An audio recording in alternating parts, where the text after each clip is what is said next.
time to apply here. There are some lessons people seem not to learn. If a law enforcement official asks you something, you either don't answer or you answer it truthfully. You don't mislead them. You certainly don't say an untruth, what other people might call a lie, because that's never going to end well. And he is in front of Judge Cannon once again. We can talk about that. But he is in deep trouble because on the surface, he has a lot of bad facts that have come out. That's not to say that they'll withstand cross-examination or anything like that, but from what we know now, he's in a major battle try to clear his name. I guess we can leave it at that for the moment. So, if so, some of the facts that came out include um, he was showing the classified documents to people without clearance, and one of those persons included a reporter or a writer. And can you walk us through some of the facts? I mean, there also seem to be recordings of some sort where materials are referenced, and it's kind of like even the New York Times put a question out yesterday. They said, what if this happened to someone not Donald Trump? What would happen? And that's where Yeah, we're trying to figure. I'm trying to unpack that. and it happened before. I mean, this is not for a case where potential government documents have been improperly disseminated. I mean, you have issues where, especially under not especially, but that people forget, under the Obama administration, his Department of Justice was pretty ruthless in subpoenaing journalists to the grand jury to find out, who their sources were on leaked documents, and some of them spent a little time in jail under contempt citations. Uh, so it's not unusual. And as to the people who have disseminated documents, well, we have that Air National Guard guy who's in prison at the moment, waiting his trial. We've had earlier uh, leaks of confidential information. A lot of those people are in jail. Some have been pardoned, but in any event, the government comes down like a ton of bricks on people like that. One can fairly discuss the issue of whether things you've got to call her Chris. All right, Chris, we're gonna hold on. We're gonna hold Chris for a moment. Thank you, Charlie. You were saying? Yeah, just to finish up, Yep. things should not be classified. Things should not be classified. You're covering up bureaucratic ineptitude or incompetence for, some embarrassing fact relating to a particular official. That has nothing to do with American national security. But problem is, if something is marked confidential, you just can't go and release it publicly. And President Trump seems to have, at least the charge is, done precisely that, and also asked his attorneys to mislead the FBI with respect to search warrants as to whether he had certain documents or not. Whether it was proper under the crime exception to have that attorney testify in the grand jury, that may be relitigated in front of Judge Cannon.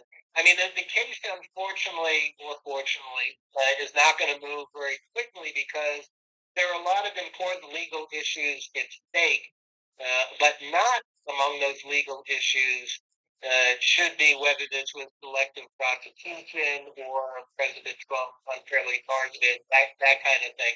That's PR. That's not a real legal ground in this case for anything he decided. All right. Well, Chris, yeah, thank you for joining the conversation. A lot that we're unpacking here. Chris, what are your thoughts on this? Hey, Chris, thanks for joining the show. What are your thoughts on this? You The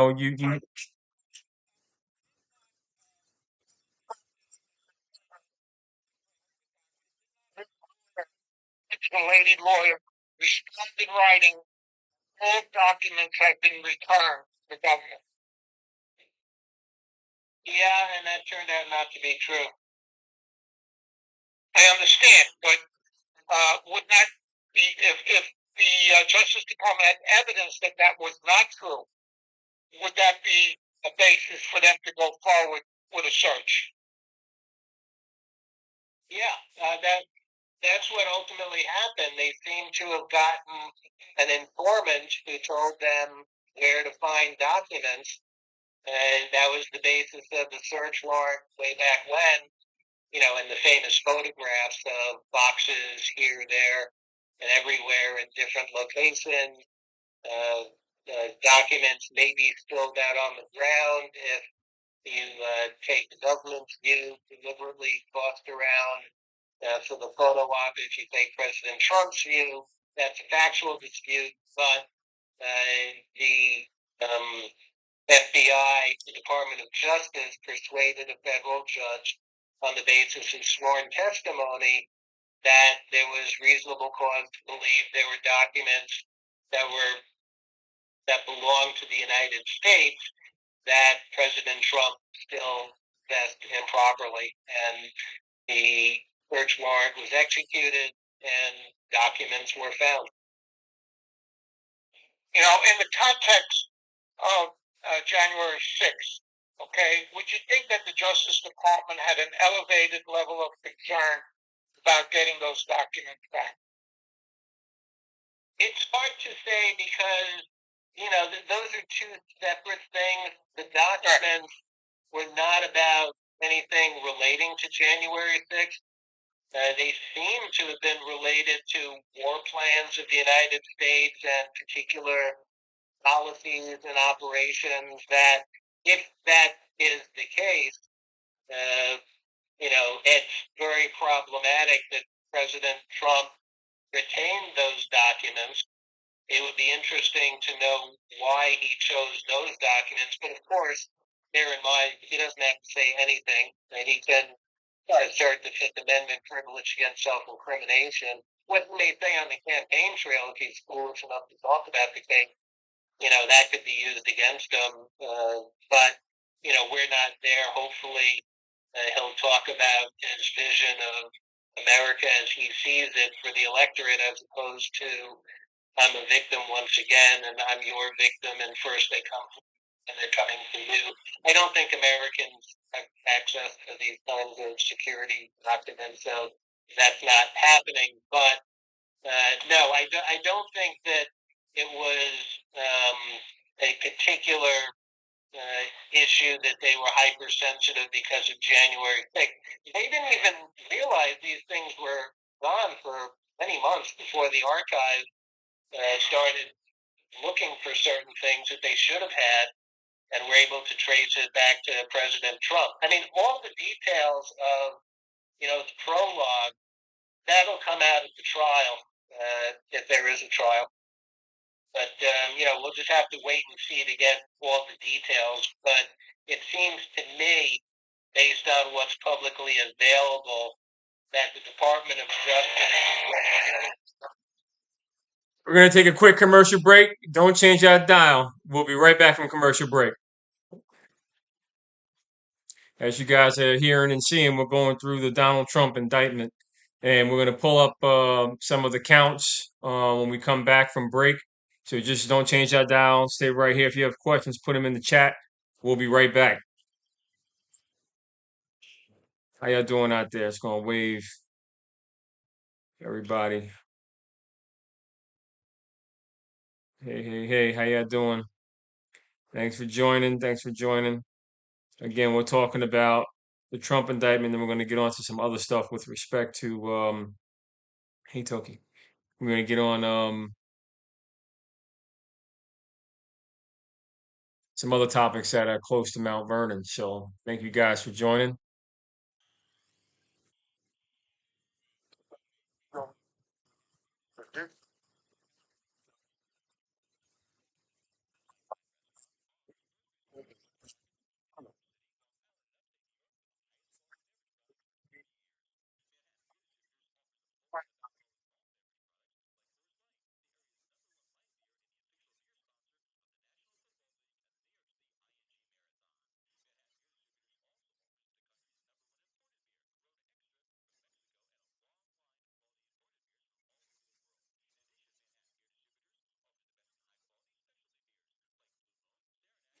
Excuse me.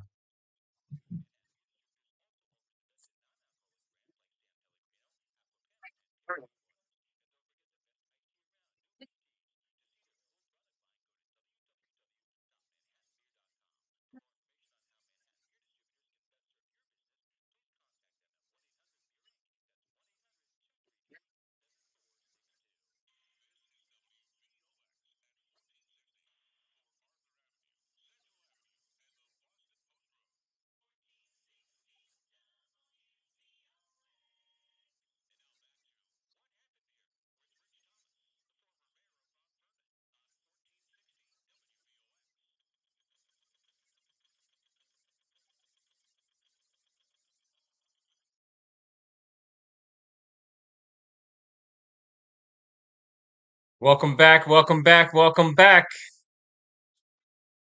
My name is Rich Thomas, former mayor of Mount Vernon. You're listening to What Happened Here on 1460 on your AM dial, worldwide at WVOX.com. And today we're asking the question of what happened here with President Trump's historic indictment by the federal government on 37 counts, some of which include violations of the Espionage Act. And with us on the line is Charlie Knapp, former Assistant United States Attorney for the Eastern District, former Assistant Manhattan District Attorney, as well as former Mount Vernon City Inspector General. And before we went to break, we were on the line with Chris, who was asking some questions about, the facts and the situation that led up to this. And Mr. Knapp was going into, some details, explaining the nuances that don't really come across the media because there's very few institutions like WVOX that allow long form conversations to unpack the questions. So, if you want to call in with a question or you have a concern, call us at 914-636-0110. Again, that's 914-636-0110.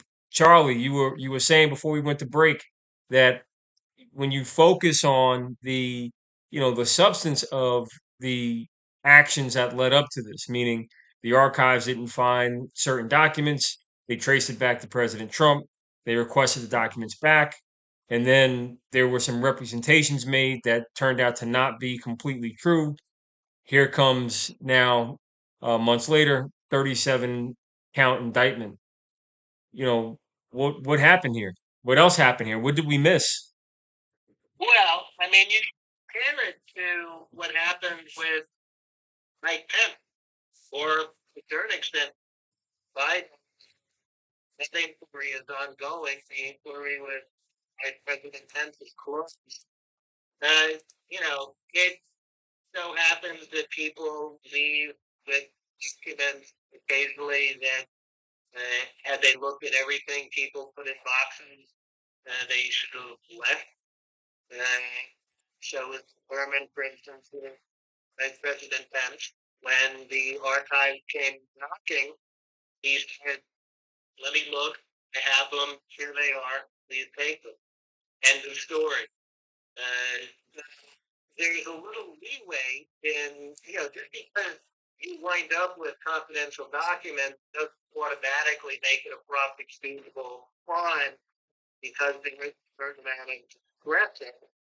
But don't lie about it. Don't long arm people. Don't mislead people as to what you have or what you took.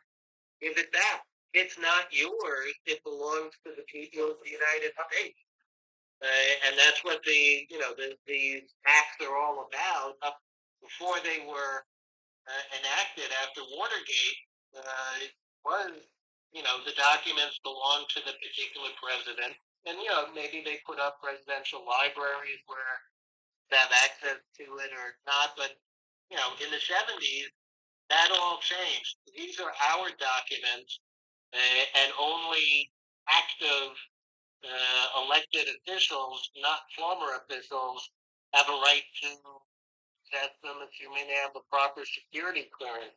They don't have the right to show them. Go on, don't have. So Chris, I know you asked some of these, foundational questions. Tell us what are you thinking as you hear these facts stretched out? For sure. uh, Trump in his speech after the indictment called the Mr. Smith, a deranged lunatic.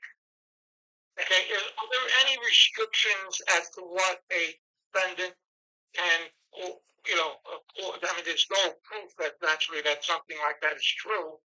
Are there any restrictions or gag orders that could be issued?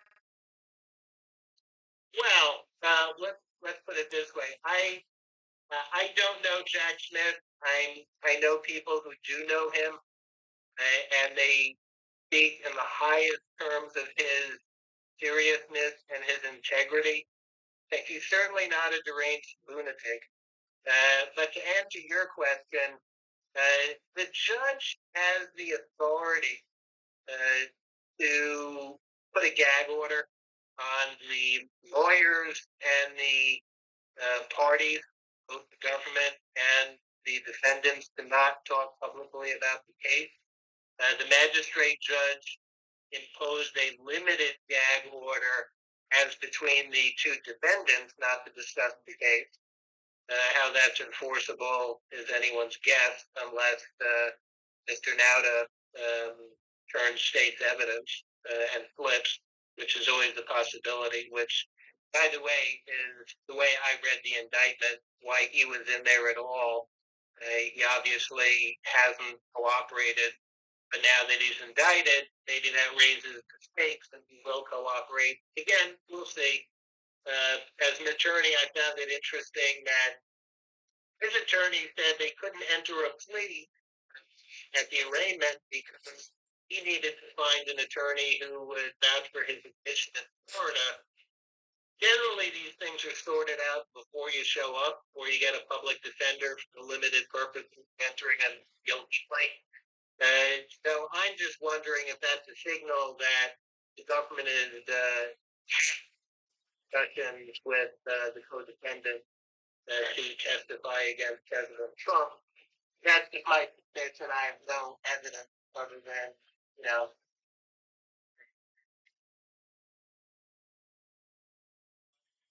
Well, we're gonna talk about what President Trump is free to say what he wants when we come back from break because there's some interesting dynamics that were just pointed out on what happened here. Don't change that dial. So as you hear, look, there's some interesting dynamics going on with the details in the Trump indictment. Um, we're listening to former Assistant United States Attorney for the Eastern District, Charles Knapp, unpack the issues and raise questions as to, what's really happening here. And when you have a scenario where um, the former president, the attorney representing the former president, signal that, the former president's not going to enter a plea, there's some dynamics underway. We don't know what those dynamics are, but we're going to find out when we come back from break. We're going to explore them some more. Hey, I'm here. Right? Hey, guys, how's it going? All right, great. Thank you. Latest government report finds producer prices were down 0.3% from April to May, with so-called core wholesale inflation up 0.2%. Sliding prices beat economists' forecast for price drops for food, transportation, and warehouse energy below high for milk, coal, aluminum, goods loans higher. The Federal Aviation Administration says it will require new airline planes to have a second barrier. Reagan Airlines for a scheduled flight operation. No provision requiring airlines to retrofit current planes. She'll say the rule is an important step to give pilots more protection. Mid Donahue. Fleet Financial Group is not a law firm. This story is called The Ugly Truth of. I think you've done your family a favor by buying a timeshare. You need my help. Sean McDowell, CEO and founder of Fleet Financial Group. 10 years ago, started helping through the cancellation process. Started with some called timeshare cancellation industry. She was the only thing that you can buy. You can't tell me how much it's going to cost. On the end, when you buy a timeshare, give them a blank check. Fill out any amount you want for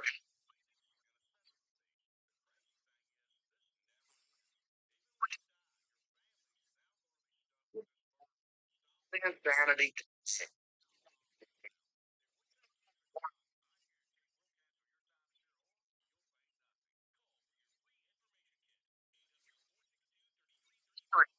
Three, three, there's three. Not rate 416, 33, there's three. I'll explain.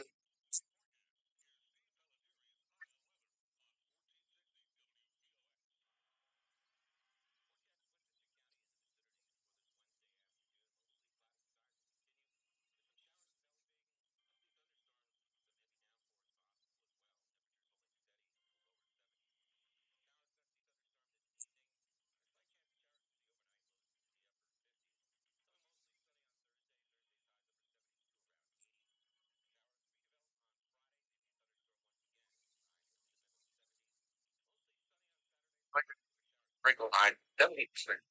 The year. Point 14, short. Look at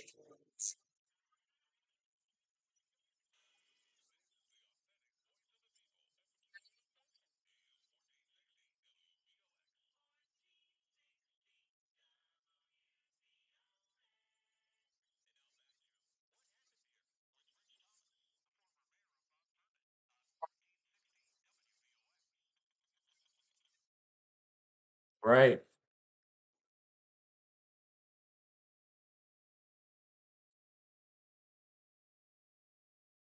Welcome back. Welcome back. Welcome back. Welcome back. My name is Rich Thomas, former mayor of Mount Vernon. You're listening to What Happened Here on 1460 on your AM dial or worldwide at WVOX.com. And today we are unpacking the situation with President Trump's federal indictment. It is a sad day in America that a former president is facing federal charges. And as we were going through the issues before we went to break, our special guest on the line is former assistant United States Attorney for the Eastern District, Charles Knapp, who's stretching out the facts, diving into questions from callers. And we have a new caller on the line, Vince. But before we take Vince's question, I just want to let everybody know the phone number to call in is 914-636-0110. Again, that's 914-636-0110. Now, Charlie, we have Vince on the line. I know you were answering a question before we went to break, but Vince, thank you for joining the show. What's your take on this? there's many avenues there, but the two areas I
lay it down.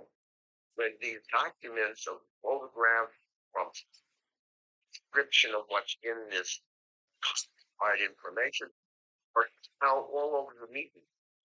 Like, and the attorneys wouldn't be able to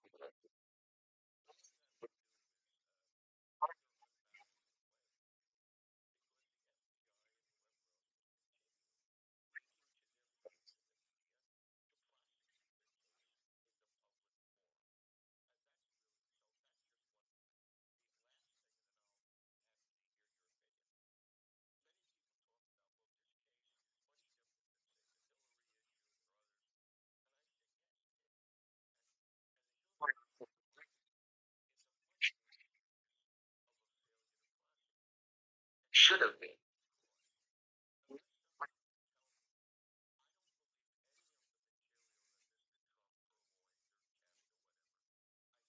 I'm sure it would agree already. Any of it relate to a crime he may have, or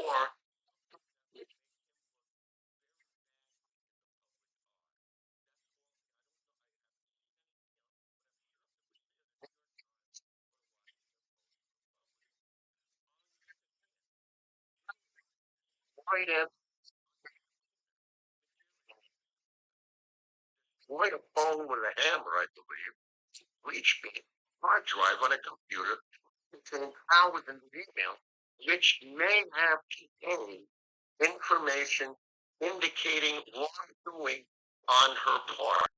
So if anybody, in my view, is more, what's the word, guilty, I would say it's Hillary Clinton and the government not pursuing that. Do you see where I'm going with it? Yeah. Let me answer in the order that you presented your questions. So, generally speaking, the first one was a gag order. Any gag order by the judge would be not just against, would be against that traditional on the gag vote. Gag the nation. That's my point.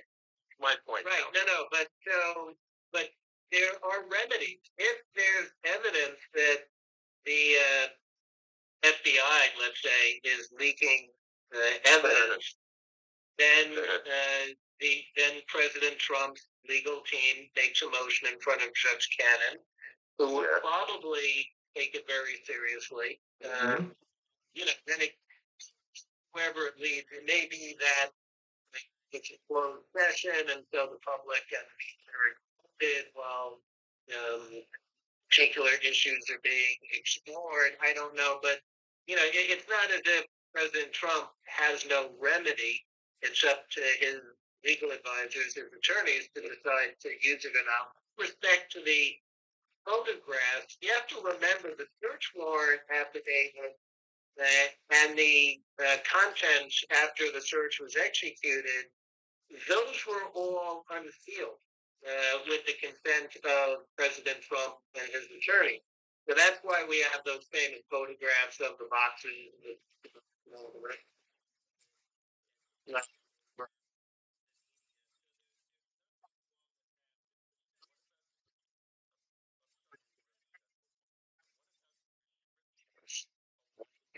Material.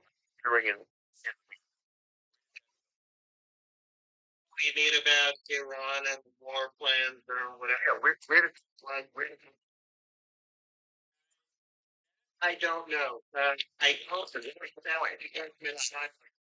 I understand your point, but this happens in any high-profile case where you decided but it's been showing up, and and by the way, I mean, the let's say it's the FBI or whoever on the government side who's leaking information, friends in the press, there they go way back, and it's just the way they operate. So long as you don't give me up, I'm happy to tell you what's happening.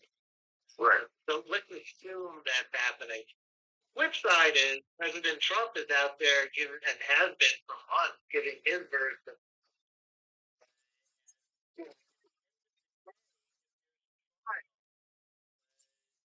Have 12 people. I wouldn't want to be in there.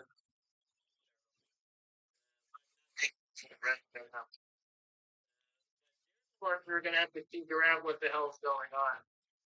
We're going to be given the evidence, and I'm guessing there's a lot of stuff that no one knows about at this point. Frank Smith is a professional prosecutor. He's no nonsense. I don't know who is under him, and you're only the chain is only as strong as the link. It can be a clerk, a secretary, something. We have no idea what's going on there, assuming that his office is the source of a leak to begin with. That's unknown. But, as an attorney, I think it's important, especially in cases like this, to give the Justice Department, meaning the judiciary in this case, the legal system, if you will, time to work its way through these things because it should not be a rush to judgment. The media can do that. They already have done that. Well, I agree with you in that regard. My confidence in the FBI, the Justice Department, is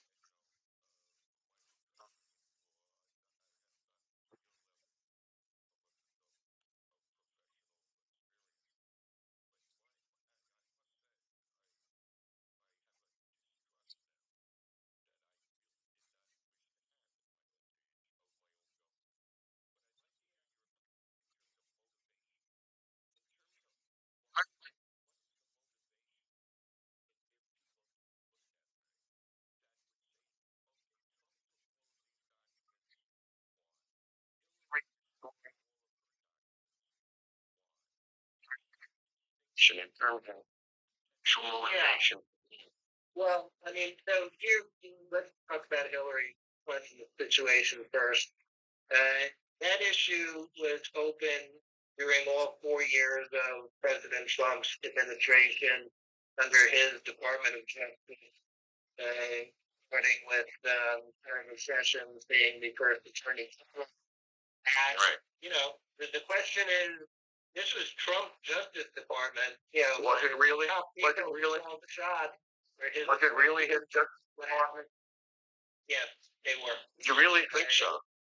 Yeah, because the people who set policy were all his appointees. If they can't manage the department, that's a different issue.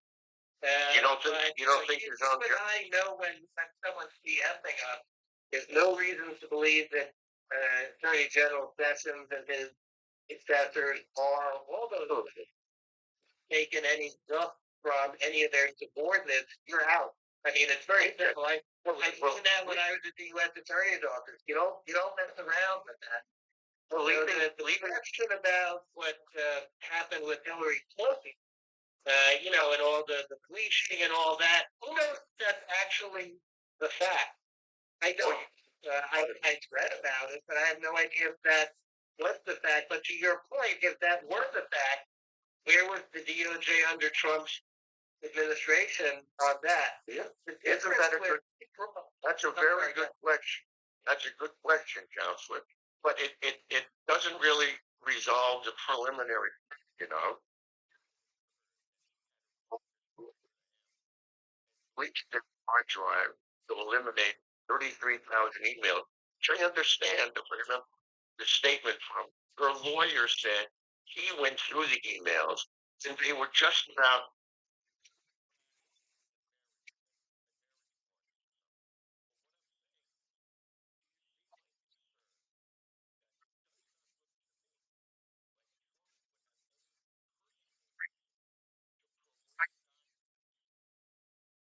Once there was something in there indicated she isn't doing criminal activity. If that comes out, he is a man. Hillary Clinton, but that's not necessarily the problem. The immediate problem with President Trump's situation is he took documents that did not belong to him. Well, I don't know. That's a question. No, it's the fact. These are. I don't know if we can say that's a fact yet. When we look at the president, that's the allegation. These right, are documents that belong to the federal government, not to any individual. And correct. He was asked, like Vice President Pence later, and like President Biden, and like frankly, you have these documents. Please return them. Vice President Pence did immediately. President Biden did and allowed searches.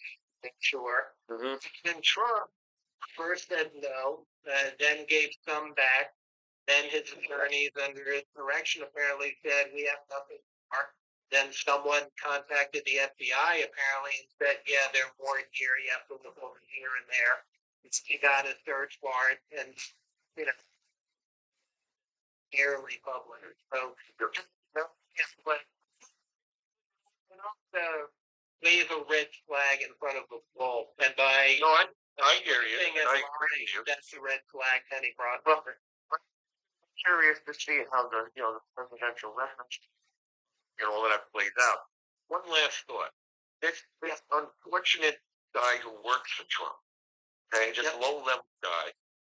This is how vicious I get, or maybe you might feel it's you.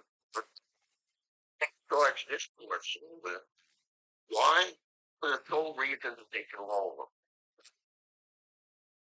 That's my speculation too. I agree. Yep. Yep. So we're going to talk about the over under on more with what happened here, unpacking the issues with the President Trump indictment when we come back from break. Don't change that dial. Of the Tiger. Here we go. Thank you guys for joining.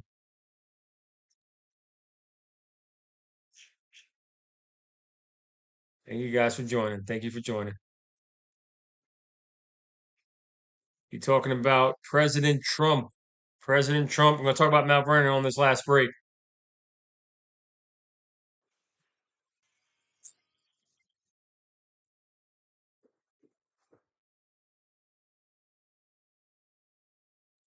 Now, for those watching on Instagram, you know that. There you go.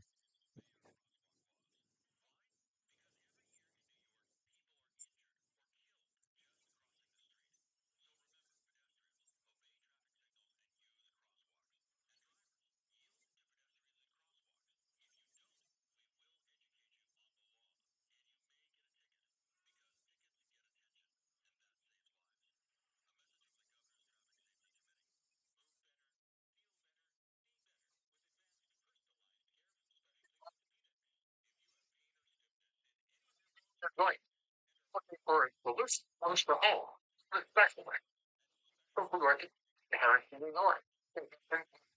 Train area worth it. Philly's looking in the New York area. Position are destinations for other doctors and healthcare professionals when being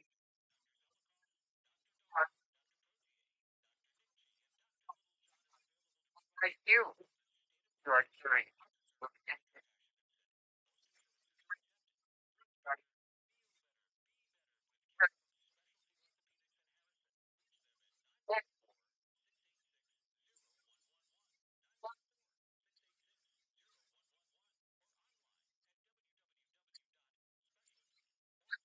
Why?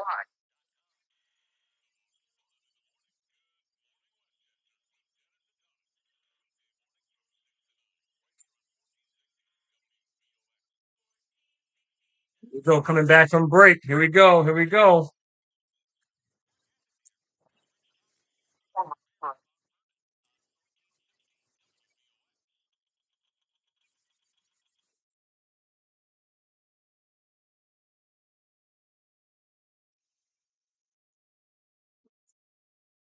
Welcome back. Welcome back. Welcome back.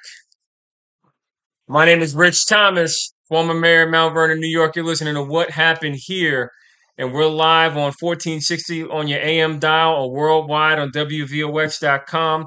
Now, we spent the first three segments talking about President Trump and his indictment. Our special guest is Charles Knapp, former Assistant United States Attorney from the Eastern District, former Assistant Manhattan DA, and he also served as Inspector General Mount Vernon under my administration, and we're very happy to have him on unpacking the issues because there are lots of questions that are swirling around about, a president of the United States being indicted on federal charges. Just want to offer Charlie any thoughts or any final questions from our caller before we move on to the next topic for the bottom half of the show. Yeah.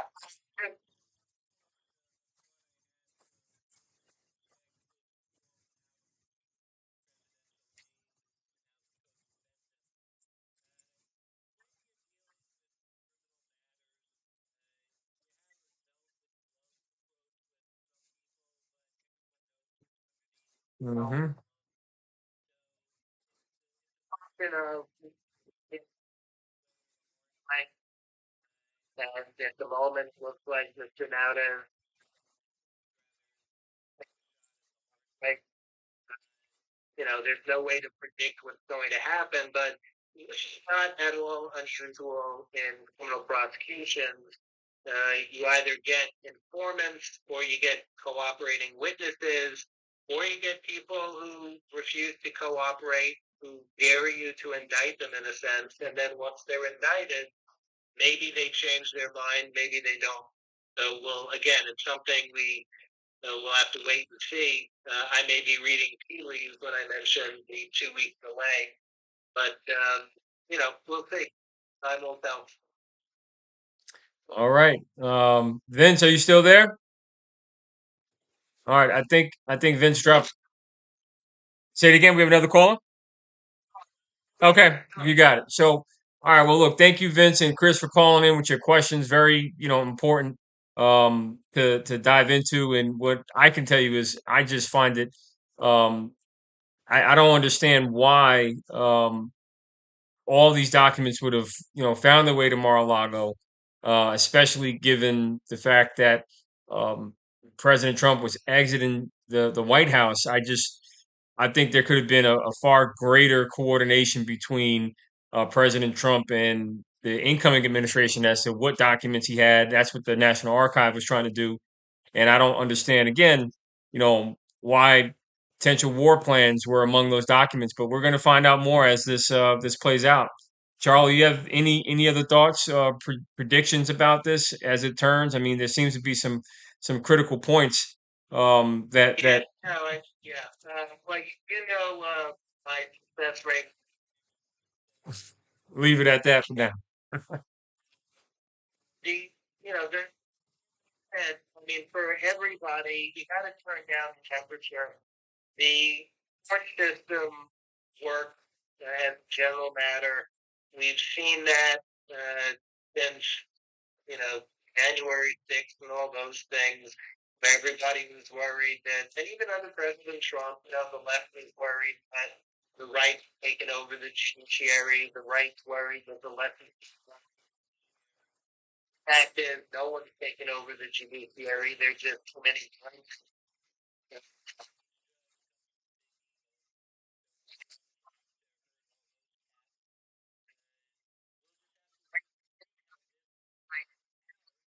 Uh, President Trump has every constitutional privilege to assert.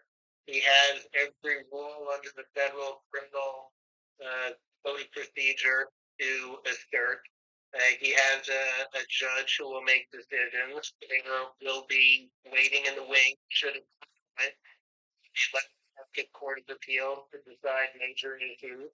And then the Supreme Court, as the ultimate arbiter, if there's a significant legal issue or constitutional issue still in play. So, it's not going to happen overnight. We're not going to get our quick fix of the indictment for either side.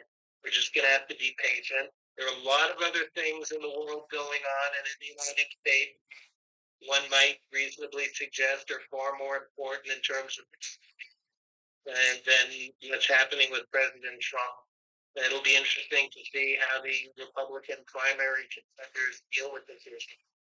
And so, there's no need to focus overly on president political travails. And as I said at the beginning, it's a sad day. It's an unfortunate situation. But from what we know, the president did not help himself, and to some extent is responsible for the position he's in today, as opposed to the position Vice President Pence is in today with respect to confidential documents that he should not have had. And I think I'll leave it at that. Yeah, well, there's a pollster that said that this has strengthened Trump, and Trump could now possibly win the primary and the election. So this is a bizarre turn of events. It's very sad to see that America has kind of just wobbled this way. So we're gonna watch this very closely, and I thank you for unpacking these issues. Now, I can tell you that there are lots of issues in Mount Vernon. So many different things come to mind, but I will say that Mount Vernon has its opportunity to change its city charter, and I hope that that happens very soon because there are lots of rules, lots of issues that need to be uh, fully put out because there's so many power grabs going on right now that need to be checked. Yeah, yeah. So the only thing I would say is the voters need to get involved. You got to go out and vote on these issues. And most importantly, when you look at the ballot, if your favorite candidate is not on it, you have a right to write that person's name in. And you should do it because that's the only way you can break the monopoly hold of any party that you feel is not representing your interest, but that some other candidate would represent your interest, and they've excluded that person from ballot. You write that person's name in. You've done your civic duty to the best of your ability. And if your candidate wins, so much the better. You've taught the powers that be a lesson. And if your candidate doesn't win, then at least you did the right thing and you did all you could to assist in the democratic process. And the process is for the people to decide. And I can tell you that last night there was a debate that was held in Mount Vernon with only two of the candidates, and at least one was excluded.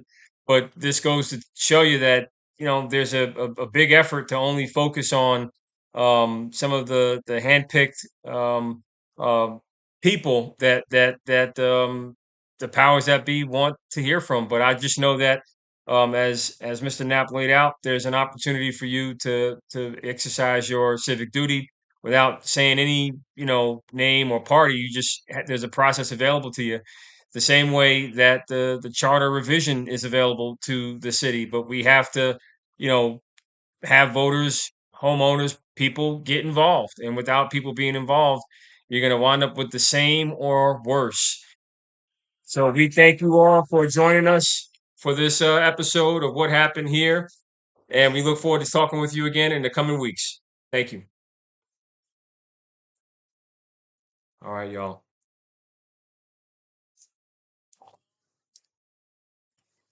Thank you, guys. Thanks, Charlie.